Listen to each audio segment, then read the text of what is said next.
Good morning. Traveling on my way to work this morning. Um, as you travel around America, depending on what state, county that you're in,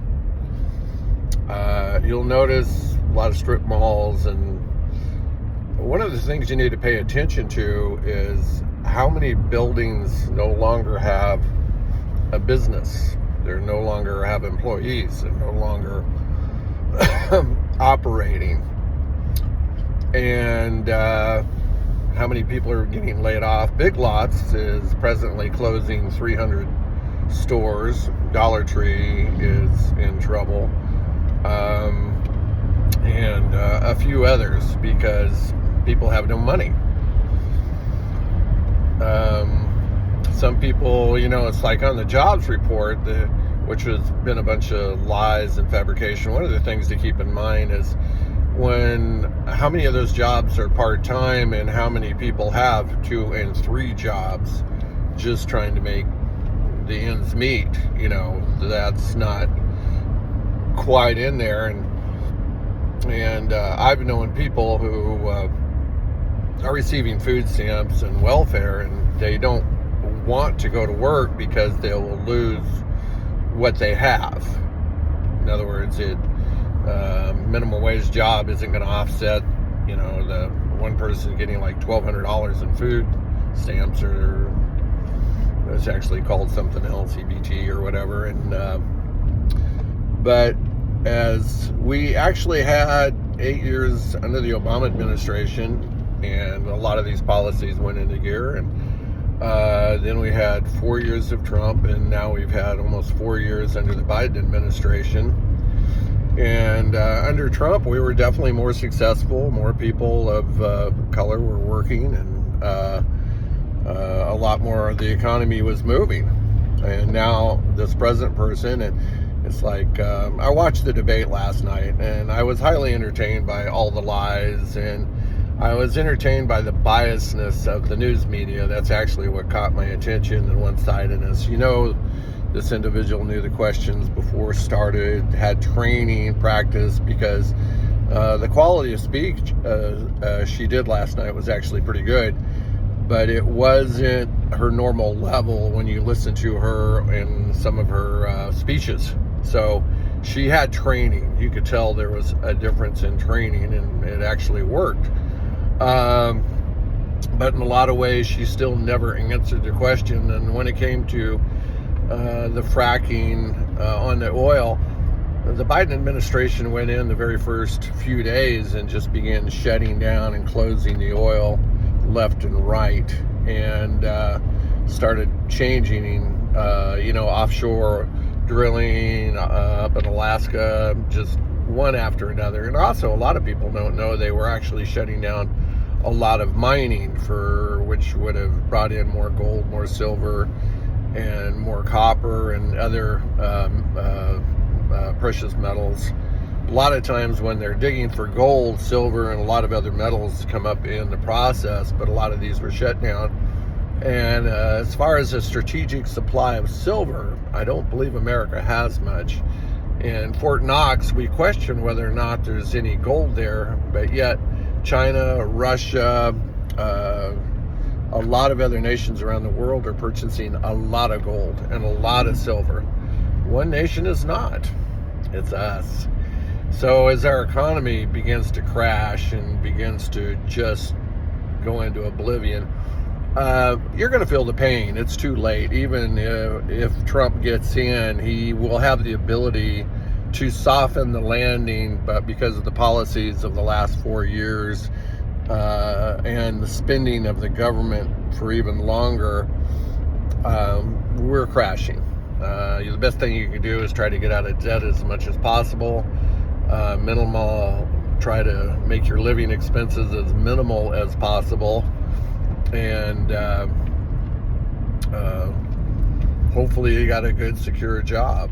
But the pain is coming.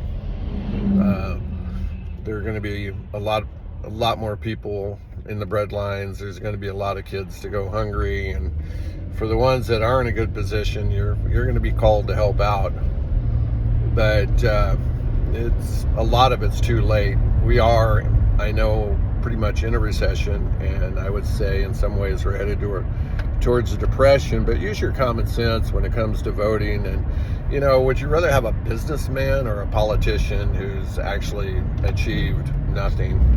And I'm not against women in politics. I'm not against women of color in politics, but I am against lack of leadership and durability, and somebody that doesn't need puppet controls to be manipulated. America is in serious trouble, and we're going to need serious leadership on all sorts of different levels, and to make it through the coming crash, because we've got a fiat currency. It's crashed. Some of you don't even know what that means, but it's actually a world crash. The economies have never been interdependent as they are today, and so when the domino goes, it will take everybody. Is it the end of the world? No, it's not. But it is going to be some difficulties, and some nations will have more challenging than others. And one of the things I want to say, and I don't even know if it'll even make it to the news media, but during my walk as a believer, I've had occasions to see the darkness, and I believe it to be the darkness of hell. And I would never want to enter into it. And this darkness is alive, but not like alive like we know. It's like liquid rage and anger, fear, loneliness. If a person is contemplating suicide, please seek help. Get some help, because if you die without Christ, the loneliness and the depression in this darkness of hell is 1,000, 1,000,000 times worse. It's unbelievably bad. It is worse than any nightmare, anything Hollywood could even come close to creating. Fear, everything that is not of God has to have a home eventually, and it exists within this darkness.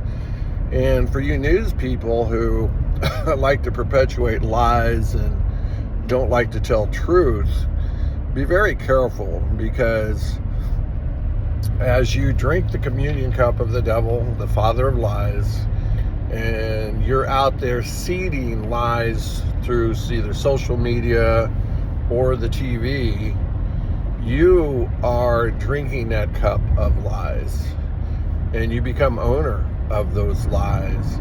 And once those lies are spoken, they're actually eternal. The Word of God says there is life and death in your words.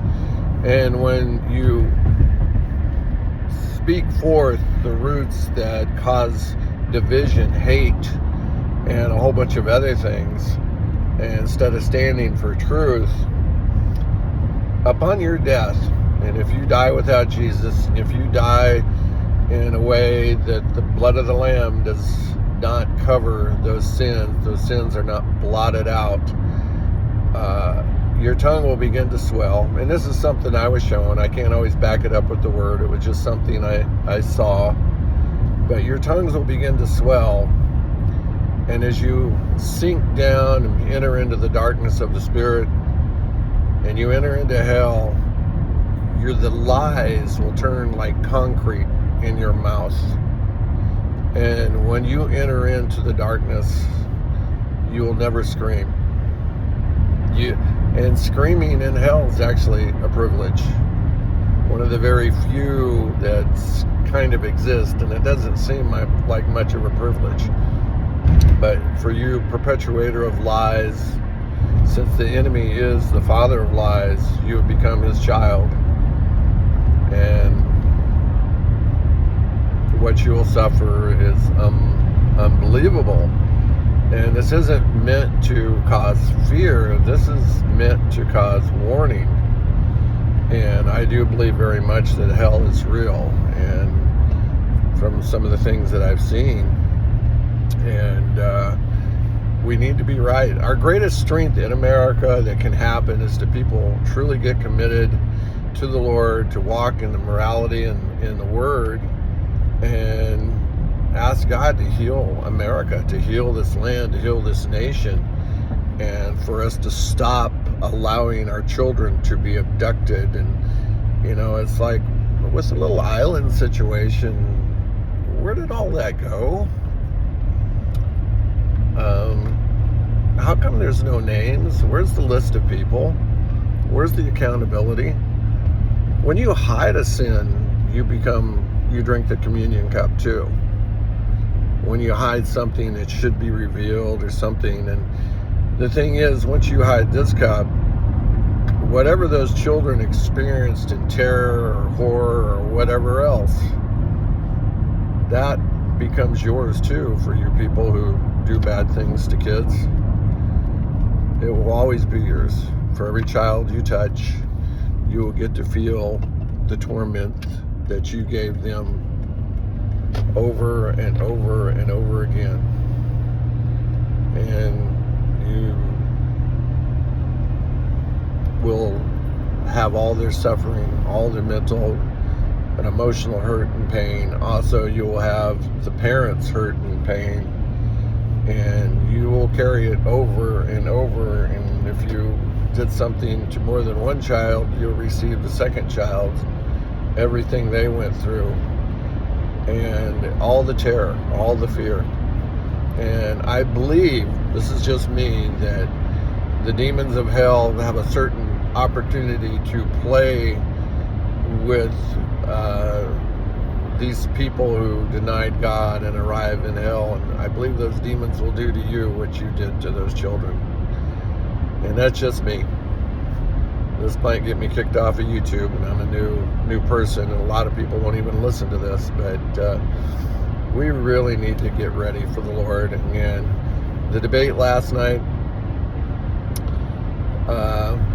Trump's the man. You know, he's not an angel, and I don't believe he's a prophet, but I believe he is a man that maybe God can use, especially if he'll humble himself. And the other person will just lead America closer to a third world nation.